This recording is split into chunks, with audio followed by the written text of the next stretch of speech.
uma das propostas do senador Flávio Bolsonaro, que é o pré-candidato da direita à presidência da República. Bom, ele está propondo aqui o fim da reeleição presidencial. É um assunto um tanto quanto polêmico, controverso, a gente vai ouvir nossos analistas, mas antes trazer aqui o posicionamento do senador Flávio. Ele apresentou uma proposta de emenda à Constituição que prevê o fim da reeleição para presidente da República. O texto já está em fase de coleta de assinaturas e até o momento conta com 14 senadores apoiando. Essa iniciativa estabelece, como vocês sabem, que o chefe do executivo passe a ter direito a apenas um mandato, sem possibilidade de recondução ao cargo. Essa proposta altera o modelo atual, que está em vigor, Luciana, desde 1997, e permite, então, essa reeleição.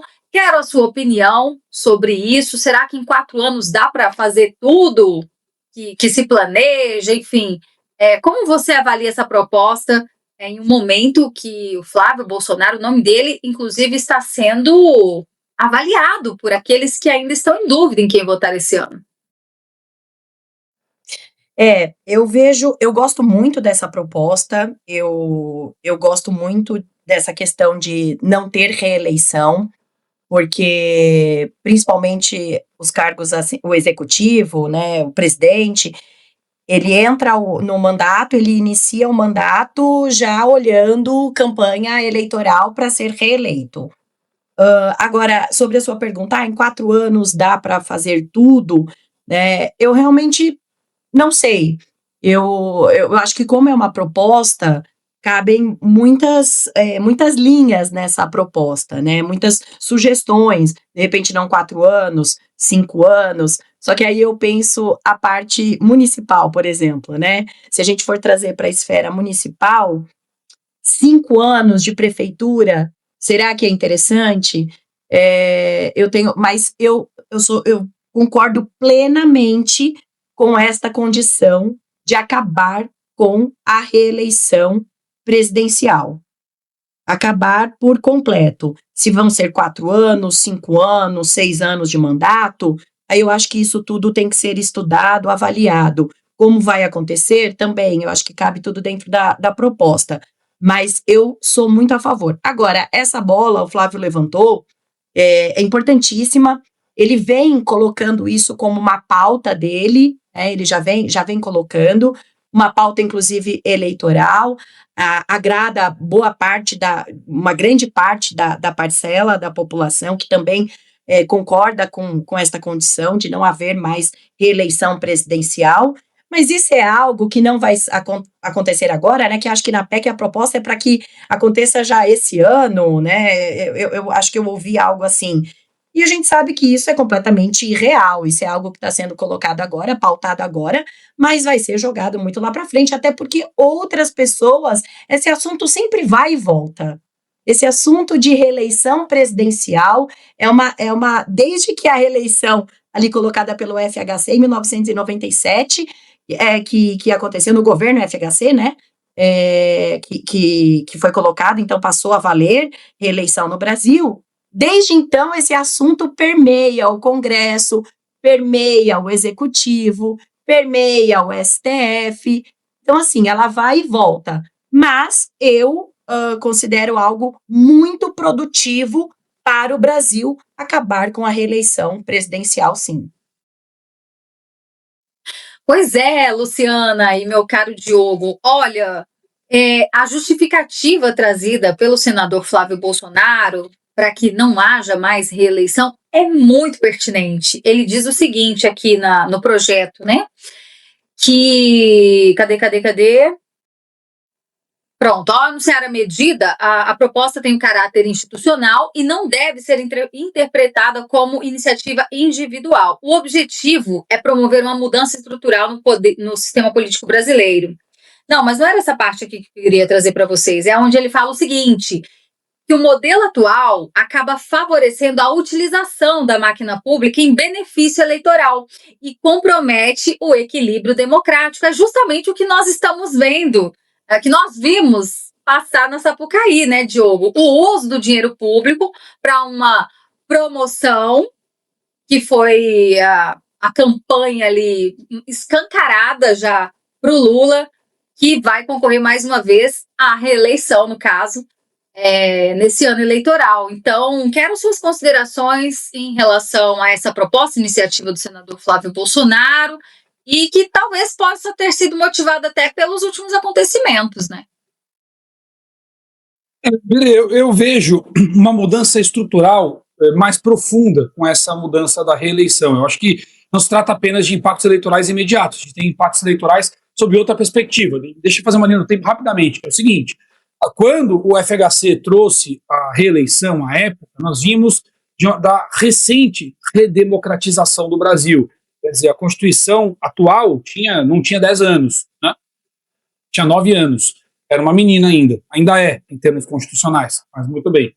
Então, havia necessidade de transmitir, inclusive, estabilidade. O próprio Plano Real teria muita dificuldade de se estabilizar se não houvesse reeleição naquela época. A gente tinha 2 projetos políticos muito antagônicos. O Lula daquela época era o Lula sindicalista bolchevique.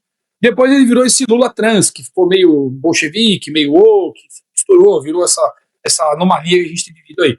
A anomalia da picaretagem. Mas, naquela época, eles eram era o sindicalista bolchevique. Então, isso era um projeto economicamente inverso ao projeto de esquerda do Fernando Henrique, que a gente achava ser de direita na época. Então, era necessário que houvesse estabilidade. Então, naquele momento, imaturo, até fez algum sentido ter, de fato, a reeleição para você ter tempo de estabilizar o mínimo. Tanto é que nos 8 anos do Fernando Henrique Cardoso, dentre muitas coisas ruins que ele fez, mas a estabilização econômica que ele deixou foi a que permitiu ao Lula destruir o Brasil nos anos seguintes, né? A base econômica que o Real trouxe, o Lula pega, a partir de 2003, pega o boom das commodities para justificar gastos abusivos e repete o tripé que ele fez agora: aumento de gastos, aumento de impostos e expansão de crédito. Aí, o papo do populismo que você colocou faz sentido, porque ele vai precisar fazer medidas que o mantenham popular para permanecer no poder. Mas isso também tem a ver com os partidos políticos. Quando você tem uma dinâmica com reeleição, os partidos não precisam ter identidade. Eles não precisam. Para continuar no poder, basta que eles consigam negociar com qualquer um que chegue à cadeira. Esse é o primeiro ponto. Segundo, para permanecer no poder, basta ter um nome forte. Agora, quando você tira a reeleição, o grupo político que quiser permanecer no poder precisa ter um projeto de longo prazo. Ele precisa ter um projeto que pessoas diferentes possam dar continuidade àquele projeto para manter o controle das engrenagens. Isso vale para todos os lados. Isso também deve diminuir a distância, pelo menos do ponto de vista estrutural, entre os projetos antagônicos de poder. Ou seja, se você realmente acaba com a eleição, claro que isso não é imediato, mas é um processo de amadurecimento natural. Se acaba com a reeleição, o adversário não pode ter uma ideia muito diferente da sua, porque em 4 anos não dá para virar o país do avesso. E se ele fizer isso, ele não vai ter resultados suficientes para eleger na eleição seguinte outro cara do mesmo partido. Então, o que a gente passa a ter é uma nova dinâmica do ponto de vista da distribuição de poder entre os partidos e nos projetos dos próprios partidos. Com relação ao eleitorado, esse modelo sem reeleição exige que o eleitorado tenha um pouco mais de maturidade também. Quer dizer, não dá mais para você ter apenas a ligação com a pessoa. E isso é algo que o brasileiro sofre muito, por várias razões. O brasileiro foi abandonado pelo Estado desde sempre. Está acostumado a ser estuprado pelo Estado impunemente. O brasileiro desenvolveu o jeitinho brasileiro para driblar o arbítrio do governo que deveria servi-lo. Essa é a realidade. Quando o brasileiro encontra alguém em quem ele confia, esse vínculo é inquebrável. Seja lá qual for a razão. E às vezes confia errado. Confiou errado no Lula. Confia certo no Bolsonaro. Enfim, mas é preciso que haja a diferença entre política de Estado e política de governo. E o Brasil não tem isso. O Brasil tem política. A política da grana.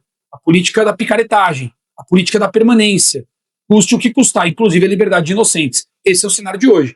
Eu acho que essa mudança, pelo fim da reeleição, tem potencial, ainda mais em tempos de internet, com as mudanças que estão ocorrendo na América do Sul, no mundo todo, né? Essa luta pela liberdade de expressão, pela representatividade popular, com o efeito maravilhoso que o Bolsonaro trouxe ao nosso país, de nos permitir, pelo menos uma vez, nos sentir realmente representados com alguém que ama o seu país, que sacrifica por ele, que está preso por ele até agora. Eu acho que isso traz um novo panorama para se falar, enfim, da reeleição. Não é só não ter mais a reeleição. Em relação às outras, acho que tem um impacto muito grande mesmo. E o brasileiro vai ter que aprender a olhar proposta, projeto de país, também pessoas, claro, mas proposta, projeto de país e pessoas que sejam coerentes com aquele projeto que se desenhou. Nós temos muito a ganhar com isso. Projetos de longo prazo trazem muito resultado. Imagina se o presidente que foi eleito depois do Bolsonaro, mesmo que fosse antagônico, se é que foi eleito, veremos, ainda que antagônico, tivesse pelo menos nas bases econômicas, pelo menos na projeção internacional, posicionamento internacional, que é de longo prazo, seguisse uma mesma linha de tendência, nós teríamos muito menos estabilidade. Então, o fim da reeleição tem esse potencial. Com relação a governos estaduais e prefeituras, que a Luciana Lippe colocou muito bem, tem essa preocupação, será que é bom para município, será que não é? Olha, tudo vai depender de como nós vamos fazer o resto da composição, né? Eu acho que o fim da reeleição é o primeiro passo. A gente precisa também colocar o recall, poder trocar deputado, vereador que não funciona. Tem que ter essa opção.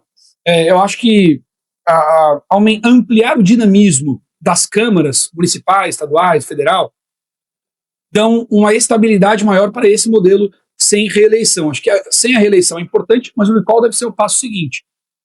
Agora, as prefeituras sem reeleições também têm um lado positivo, que é o de uma gestão avaliar os contratos da anterior, mesmo ainda que do mesmo partido. No fim das contas, isso faz com que o indivíduo foque mais em atender aos propósitos do que atender a ele mesmo, porque o próprio bloco político partidário vai precisar disso para ter a permanência, que a palavra era, até recentemente, a palavra número 1 do processo político no Brasil, permanência.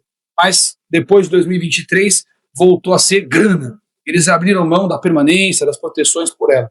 Eu acho que é por aí, Beri. Acho que tem um impacto estrutural muito positivo, é um primeiro passo muito importante. Tem clara sinalização do Flávio, como ele mesmo disse, que ele não está apegado ao poder, de que não é um projeto pessoal. Então eu vejo mudanças muito positivas se esse projeto de fato for aprovado, mas vejo ele como o primeiro passo, né? Não dá para dar um passo só e parar, tem que continuar com os demais. O recall, por exemplo.